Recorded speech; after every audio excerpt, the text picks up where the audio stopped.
Olá, aluno dos sextos anos. Vamos para mais uma aula de geografia.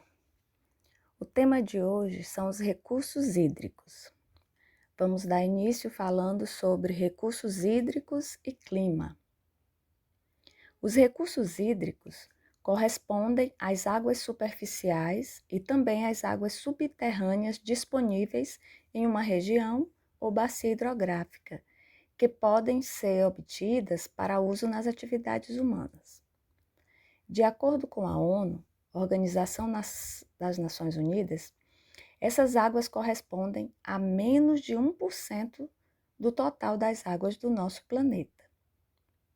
Existe uma estreita relação entre os recursos hídricos e os vários fenômenos que ocorrem em nosso planeta, sobretudo aqueles associados ao clima.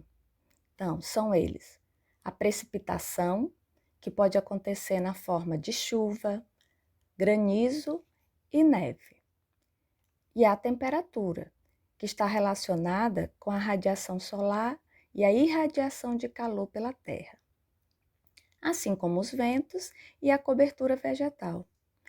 Esses fatores são eles que influenciam na distribuição dos recursos hídricos e, por esse motivo, são considerados nos estudos da hidrologia. Hidrologia é a ciência que estuda a água presente na superfície terrestre e nas camadas subterrâneas. Agora vamos observar o mapa. Nas regiões onde predominam os climas desértico e semiárido, dificilmente chove e a água é escassa. Nas regiões de clima equatorial e tropical, as temperaturas são elevadas e as chuvas são frequentes no decorrer de todo o ano. As águas superficiais e subterrâneas são abundantes.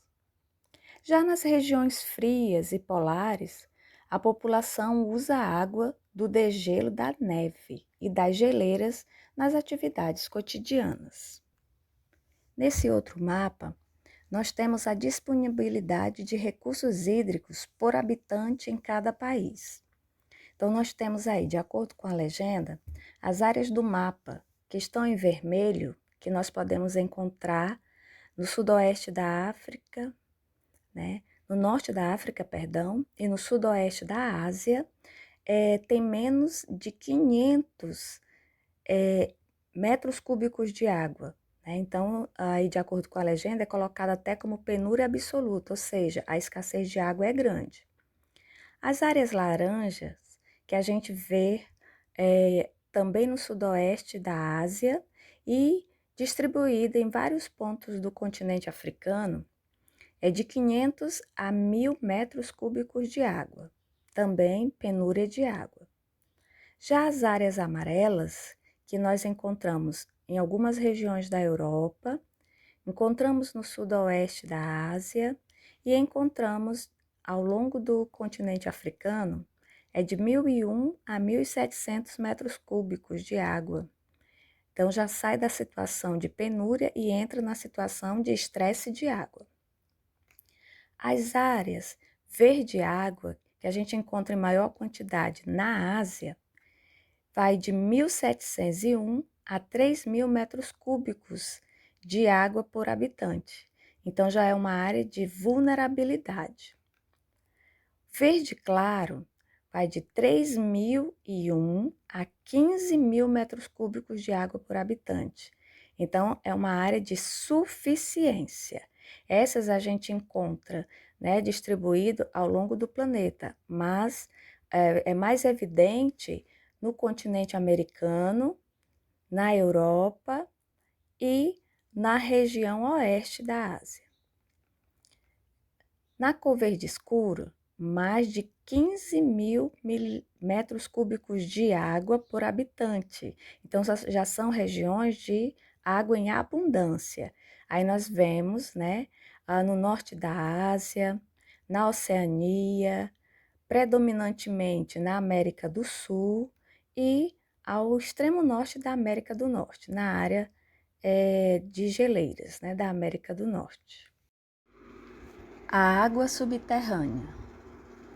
é a água que existe abaixo da superfície terrestre, além da zona de raízes da vegetação. As reservas subterrâneas se formam a partir da infiltração da água das chuvas pelos poros do solo e das rochas. Observe agora a figura que retrata a água subterrânea. Nós temos a zona não saturada, também chamada de zona de aeração. É a área em que os poros do solo e rochas encontram-se preenchidos por água e ar. Tem também a zona saturada. Os poros das rochas ficam totalmente preenchidos por água. No limite entre as duas zonas, formam-se uma superfície chamada superfície freática ou lençol freático. Os aquíferos. Quando a água se acumula em grande quantidade abaixo da superfície, formam-se aquíferos, ou seja, formações geológicas que armazenam água e constituem grandes reservatórios naturais de água. Os aquíferos formam o maior depósito de água doce em estado líquido no mundo, superando o volume de água de todos os rios e lagos. Eles abastecem os rios e as nascentes, e em razão disso, compreende-se porque muitos rios mantêm suas águas ao longo de todo o ano e não secam, mesmo durante os períodos de estiagem. Os recursos hídricos disponíveis nos aquíferos são muito explorados para o abastecimento das populações das cidades, para a irrigação agrícola e para o uso industrial. As áreas da superfície nas águas, a água da chuva infiltra e reabastece os aquíferos. São chamadas de áreas de recarga. É muito importante que nessas áreas se evite a construção de edifícios que provoquem a impermeabilização do solo, ou seja, que atrapalhem a infiltração da água, e atividades que causem a contaminação das águas subterrâneas. A legislação de muitos países, inclusive do Brasil, considera áreas de proteção máxima as áreas de recarga dos aquíferos, o que restringe a sua ocupação para alguns usos. Intervenções humanas sobre o ambiente. A natureza apresenta certo equilíbrio entre seus elementos, que, uma vez rompido, provoca consequências. A estrutura geológica, o relevo, o solo, os rios, a água subterrânea, o clima, a vegetação, os oceanos, os animais interagem entre si, formando uma rede de relações interdependentes. Se ocorre mudança em um dos elementos, todo o conjunto é alterado.